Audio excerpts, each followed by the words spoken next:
किसी भी विषय पर बिना विचार किए लिखना मुमकिन नहीं है ना। और विचार करने के लिए दिमाग का इस्तेमाल है ना।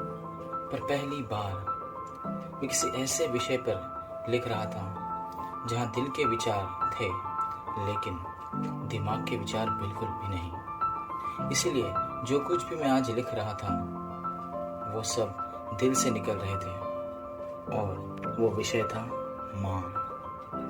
क्या तुमने कभी ये सोचा है कि तुम्हारी सबसे पहली सांस तुम्हें किसने दी थी? तुम्हारी माँ ने, जब तुम उसके गर्भ में थे, जिसके बिना तुम शायद ही जी पाते।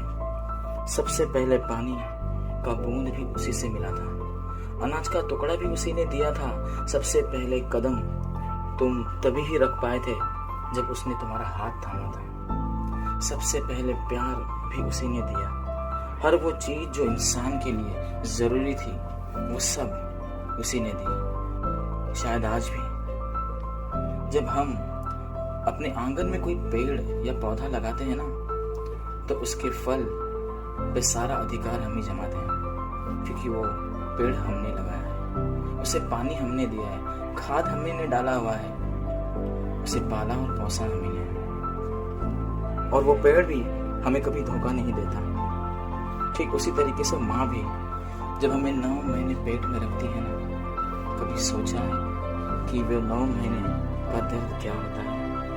शायद नहीं। जब अपने बच्चों पे आ जाए तो दुनिया की सबसे स्वार्थी औरत हो जाती है। वो सिर्फ अपने बच्चों के खातिर दुनिया से लड़ भी सकती है और जरूरत पड़ने पे दुनिया को लड़वा भी सकती है।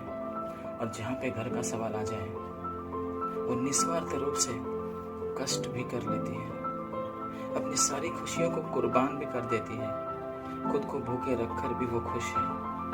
बस अपने परिवार को खुश देख ले, उसके सारे गम खत्म हो जाते हैं और कोई चीज की ख्वाहिश नहीं रखती। बस परिवार को खुश देख ले, उसका सारा जीवन संपूर्ण हो जाता है। हर मुसीबत के सामने जो ढाल की तरह खड़ी हो जाए वो माँ है। हर तकलीफ को जो खुशी खुशी सह ले वो माँ है। हर दर्द की जो मरहम बन जाए वो माँ है। हर प्रश्न का जो उत्तर है वो माँ है। हर दुख में जो सुख ला देती है वो माँ है। हर संकट का जो हल निकाल ले वो माँ है।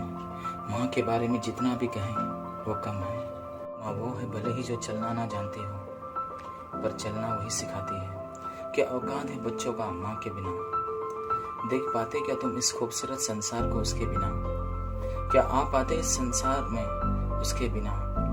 माँ इस दुनिया का सर्वोत्तम तोहफा है जो बल बुद्धि विद्या इन सारी चीजों में श्रेष्ठ और सर्वोत्तम है। माँ का प्यार तो उनसे पूछो जिन्हें कभी माँ का प्यार मिला ही नहीं। वो अनाथों से जाकर कभी पूछना कि माँ का प्यार होता क्या है। वो सिर्फ आंसू से उत्तर दे पाएंगे, क्योंकि वो जानते हैं कि जो लोग आज वहां दान धर्म के लिए आ रहे हैं वो सारे न किसी की माता पिता है। और वो माता पिता के बच्चे कितने खुशनसीब हैं जो उनके पास माँ बाप है। वो सिर्फ रोएंगे और कुछ नहीं बता पाएंगे। लेकिन आज स्थिति कितनी बिगड़ गई है, जिसके पास माँ बाप है उसको कदर नहीं, जिसके पास माँ बाप है उसको कदर नहीं, और जिसके पास माँ बाप नहीं है वो दर दर उनके प्यार की ठोकर खा रहा है, उनकी अपेक्षा कर रहा है, उनके विचार कर रहा है, उनको पाने की पूरी शिद्दत कर रहा है और खुदा से सिर्फ एक ही दरख्वास कर रहा है कि काश मेरे माँ बाप भी होते हैं। जब इस कोरोना की महामारी में जब सारे मर्द घर बैठ गए, जब सारे बच्चे के स्कूल्स और कॉलेजेस बंद हो गए, तो वो सारी की जिम्मेदारी उठाने वाले भी माँ हैं। कम बजट में घर चलाने वाले भी माँ ही हैं। कम बजट में उसी तरीके का भोजन देने वाले भी माँ हैं। हर तकलीफ को झेलने वाले भी माँ हैं। उसका वर्कलोड बढ़ गया, उसको सहन करने वाले भी माँ हैं। आज भी आप माँ की उस ताकत को समझ सकते हो, आजमा सकते हो।